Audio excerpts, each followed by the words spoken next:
Hey, everybody, this is Scott Kokenauer, and I am glad that you're with us today.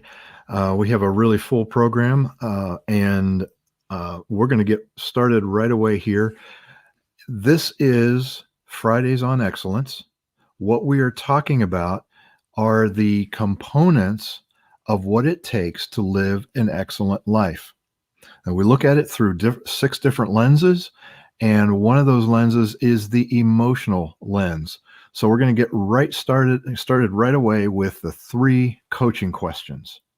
So those three coaching questions, the first one is, how would those closest to you describe you when you're angry?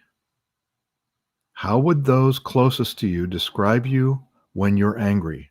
Question number two, how much faith do you have in humanity? How much faith do you have in humanity? And third, how do you act when you are extremely happy? Those are the three coaching questions. What I encourage you to do is take one or two or all three of them, if you'd like, and put them on a 3x5 card and place them somewhere where you can ruminate on those questions all through the week between now and the next session, which is next Friday at noon. That way, it's designed to help you go a little deeper with yourself, because I think what I have noticed is a lot of there's a tremendous lack of reflection by a lot of people. We have become so um, fragmented in small tweets on Twitter, or just a picture on Instagram, or a short post on Facebook.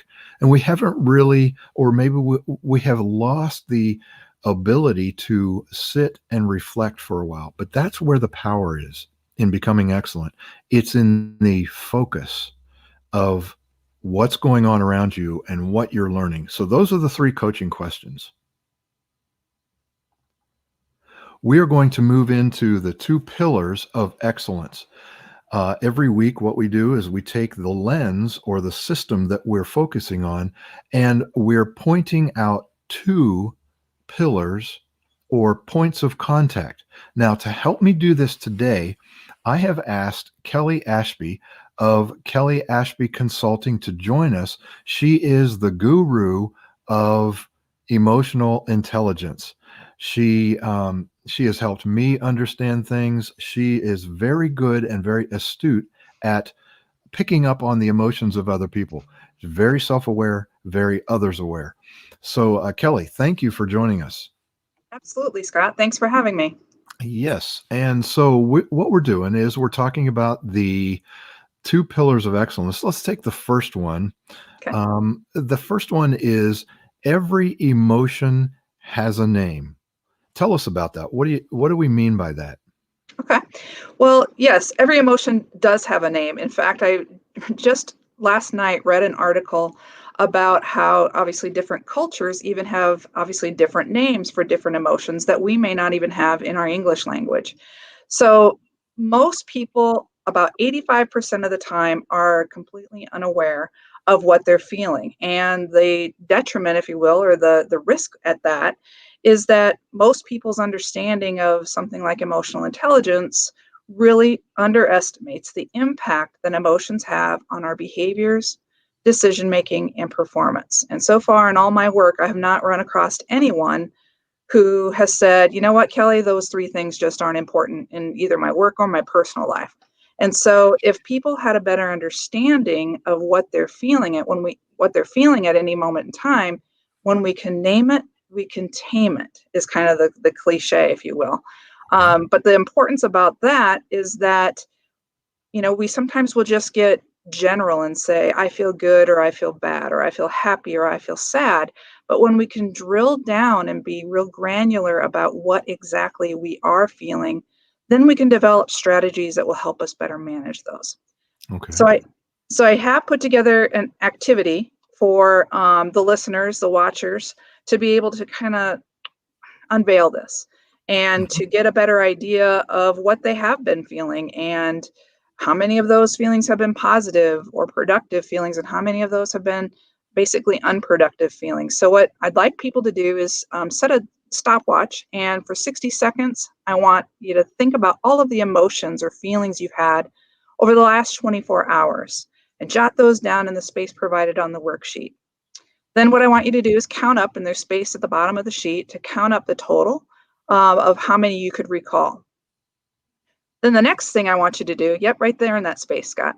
Okay. And then the next thing I want you to do is I want you to take a look at the feeling words list that is provided. Now this is page 3, page 2 and 3 of this document, and take a look at that for maybe 30 to 60 seconds and familiarize yourself with all of the different words we have in the English language for different feelings. And I think you'll be astounded by the look of this list. Go ahead and scroll down, Scott, and show them that. Main thing is make sure you do this for the second part of this activity. Yeah, Go ahead. you and I were talking about this earlier, if I can interject.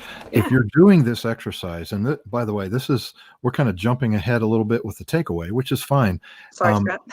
No, that's I knew we would do that. But what we're talking about here is what you want to do is not look at the list of emotions until after you have listed in the space as many feelings as you can recall feeling in the last 24 hours. That's correct. So you don't want to be biased by the number of by the words. So Yep. Okay. Yeah, that's exactly right. And so when the second go around with this is after you have a chance to familiarize yourself with this list, then you set the stopwatch again for 60 seconds. And in the second column, you jot down, and you can refer to this list, as many feeling words that you can recall feeling over the last 24 hours while referencing this list. Usually what happens, and then of course you count up the number of words again, usually what happens is people are able to recall even more emotions because they have those words, a name for it, right there in front of them. So they're more aware of those feelings, and they can even get more granular about it. And so then the last part of the exercise is you count up across both lists how many total positive emotions that you had, again, over across both lists, and then how many total negative you have. And what you do with that then is you look at the ratio of positive to negative.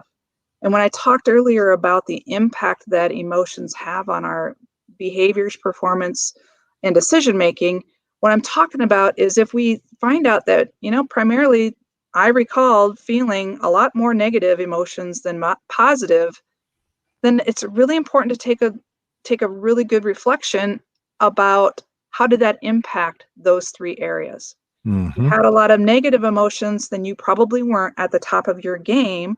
You may have said or done something that you might later regret. And we've all had that circumstance happen when we get angry or upset. Sure. Or you might have made a decision that wasn't the best decision at the moment because of the impact of the emotions. So every emotion has a name, and it's important to expand your emotional vocabulary, if you will. Right. And so what we're talking about is the words that are a part of page 2 and page 3 are the names. And so it allows you to drill down into what you have experienced. And I like what you said. We're just so general. Yeah. I think we've gotten so used to saying, "How are you?" "I'm fine." "How are you?" "I'm fine." Yep. Well, fine. First of all, it could be a flat out lie, True. especially in this year. Right. But if we could attach the name to the emotion and understand it better, then we can do something with it. Exactly. All right, now, which is a great segue into pillar number 2, Very which good. is the difference between being a thermostat and a thermometer. Tell us about what the difference is. Okay. Well, I'm going to start with thermometer first. So a thermometer just reflects what is currently happening. So, it reflects in a typical standpoint, what is our temperature at the moment. But a thermostat is something, that we regulate heating and cooling systems. Think about the dial in your car. If you're too warm, you turn it down, be cooler. Well, a thermostat, as it relates to emotions, would be the ability to manage emotions. So the first and most important piece is self-awareness, which is linked to the first pillar that we talked about in the activity. And so once we are aware of what we're feeling, we first have to recognize that, that we're feeling the feeling, and then being able to label it accurately helps us then better manage it. And so that goes into self-management, which is another big pillar of emotional intelligence. There's lots of proactive strategies to be able to manage emotions better, but there's also reactive strategies that people can learn through coaching and some exercises to be able to, in the moment, react the way that you want to react, rather than kind of allowing your amygdala, the emotional part of the brain, to hijack the thinking part of the brain. So whether that means what comes out of my mouth, I have no control over, or I've learned the strategies to be able to manage it so that I pause, take some deep breaths. Actually taking those deep breaths, 6 of those, allows the chemicals that are associated with negative emotions to dissipate throughout your body. So that's a real helpful, just reactive strategy, is push, pause, and breathe. And then think through the proper response that's not going to lead to regret. Why didn't you tell me this sooner in my life? There's so many things that I wish I had not said, and it's Me too. but learning these things, being aware. This is not just, and I'm gonna. This isn't just for the females, right? This, Right. although it could be maybe said that females are better at this than males, but guys, those of you who are listening or watching, this is something we really need to grab hold of. This is not a feminine thing. This is a real life, and in the case of leadership, this is excellent leadership. I've been in meetings where I have observed a leader go over the top with positivity when it really wasn't warranted at the moment. I've also myself been reactive without that breath, without taking the pause and breathing, and you say things you wish you hadn't said. Now, Yes. for a leader, it's all about trust. And if you say something you didn't mean to say, it erodes that trust. So let's talk about a real life example. Okay.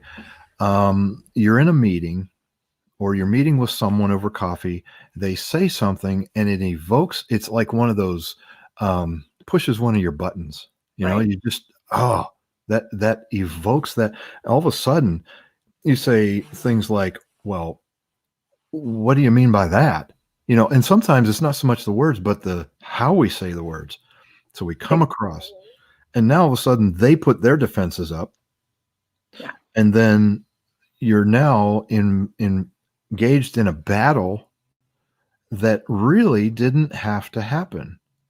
Had you Right. stopped and understood, okay, what that person just said evoked an emotion in me. There's much more going on than just that emotion.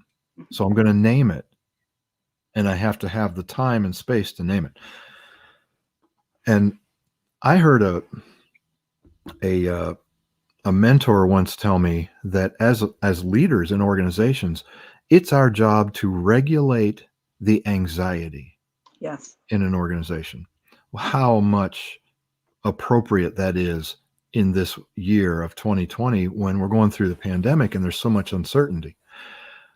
When people are overly anxious, you want to be that thermostat and regulate that anxiety down. And on the other side of the coin, say you're working with your sales force and they're just not working hard enough, that they can work harder, then you regulate the anxiety up. You kind of light the fire a bit. But all of those leadership techniques require this awareness of what's going on inside, so you can make the best decision first. That's so true, Scott. And I just want to add one other piece, is also needing to treat individual employees as individuals. One Mhm. size or one strategy doesn't work for everybody. And Mhm. so knowing your team And that awareness of others and what motivates them and what demotivates them is critical. And so one strategy might work for somebody, and you're going to need to use a different one for somebody else.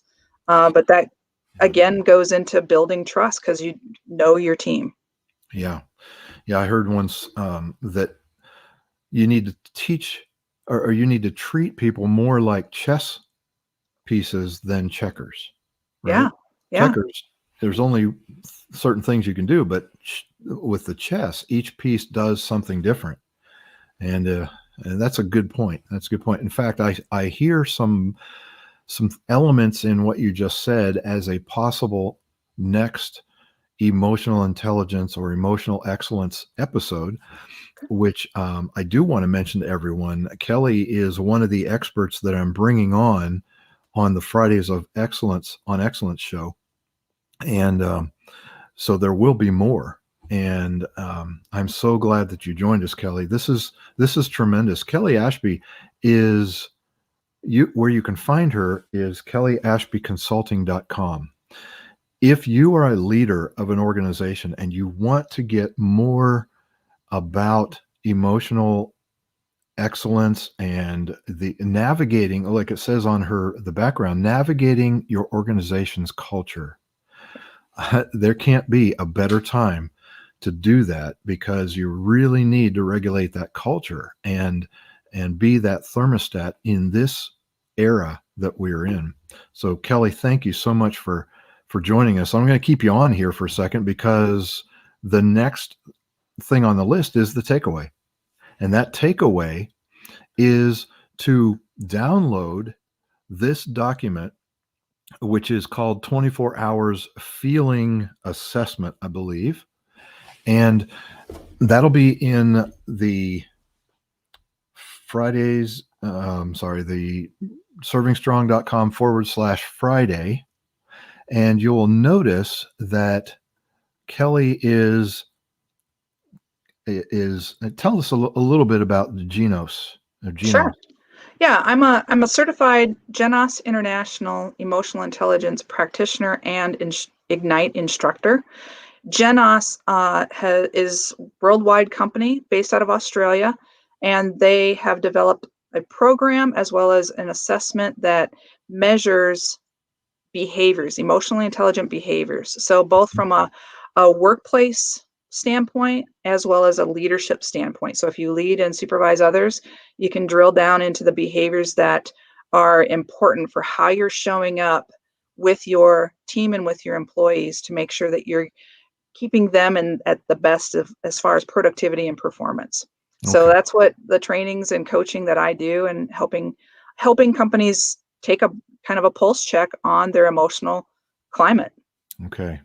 So I want to make sure that everyone knows that you're out there, and I'm not the expert on emotional excellence. What I'm doing is raising the awareness of how important your emotional excellence is to being the fullest expression of your unique God-given design. If you ignore emotional excellence, it's one of those things that the other systems like spiritual, relational, financial, physical, and vocational are all impacted. They're beneficiaries of how well or how poorly your emotional excellence is.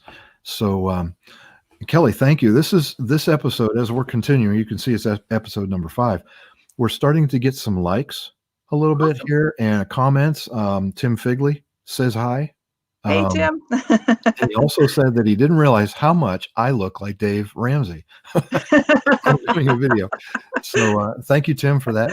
I'll take that as a compliment.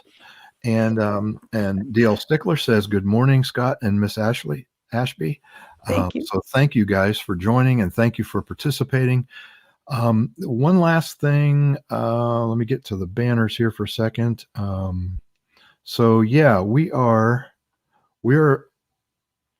I think that's about it. So you had 3 coaching questions. We talked about 2 pillars of excellence and 1 takeaway. All of it is 0 cost to you. Kelley, thank you so much for joining us. I wish you all the best. over this holiday season. And hopefully we will have you back on the show talking about another aspect or two of emotional intelligence. Sounds great. Thanks, Scott. All right. And thank you all for your participation. Tell your friends, tell your colleagues. What we're doing is we're talking about excellence and living a life of excellence. My name is Scott Kokenauer. I'm your host. I'm so glad you joined us. We'll talk to you later.